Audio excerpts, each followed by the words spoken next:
برطانوی جریدے Daily Mail on line نے ایک دلچسپ رپورٹ میں بتایا ہے کہ اسکینڈینیوین ملک ناروے کا پہاڑی قصبہ لانگ ایئربائن، جو انتہائی خوبصورت اور دلکش نظاروں کی وجہ سے مشہور ہے، یہاں ملکی اور غیر ملکی سیاح جوق در جوق آتے ہیں۔ تاہم اب قصبے کی انتظامیہ نے مقامی افراد اور سیاحوں کو متنبہ کر دیا ہے کہ یہاں پر مرنا منع ہے۔ اس حسین جگہ پر مرنے والے کے لواحقین کو نہ صرف بھاری جرمانہ ادا کرنا پڑے گا بلکہ میت کو دفن کرنے کی اجازت بھی نہیں دی جائے گی۔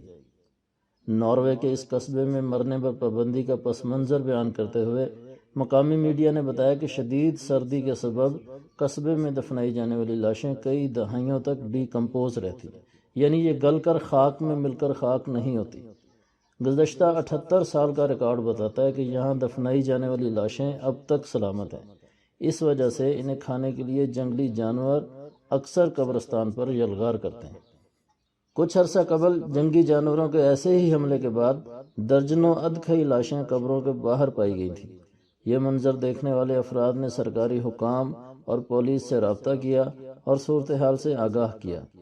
حکومتی اداروں نے صورتحال کی سائنسی توجیہ کے لیے ماہرین کا ایک پینل ترتیب دیا اور سفارشات مانگی، تو ان کو کہا گیا کہ چونکہ شدید سردی کے سبب یہاں دفنائی جانے والی لاشیں گلتی سڑتی نہیں، اس لیے جانوروں نے دھاوا بول کر لاشیں کھا لی۔ مقامی میڈیا نے بتایا کہ پچھلے کئی ادوار میں بھی جنگلی جانوروں نے مدفون لاشوں کا یہی حشر کیا تھا۔ چنانچہ مقامی حکام نے ابتدائی مرحلے میں یہاں لاشیں دفنانے پر پابندی عائد کی اور اب مرنے پر پابندی کا نوٹیفیکیشن بھی جاری کر دیا ہے۔ مقامی حکام کا کہنا ہے کہ اگر وہ مرنے اور تدفین پر پابندی عائد نہ کریں تو لاشوں سے نکلنے والے نامیاتی اجزاء سے قصبے میں مہلک وائرس اور جراثیموں کی بھرمار ہو جائے، کیونکہ ماہرین کے تجزیے میں یہ بات سامنے آئی ہے کہ 1 صدی پرانی لاشوں سے بیماری کے پھیلنے کا خطرہ ہے۔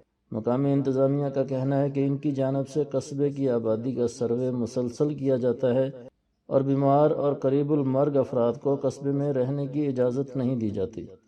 جو بیمار لوگ اصرار کر کے یہاں رہائش رکھنے کی کوشش کرتے ہیں ان کو ایک حلف نامہ بھرنا پڑتا ہے کہ موت کی صورت میں ان کے لواحقین میت کو کسی اور شہر میں دفنائیں گے۔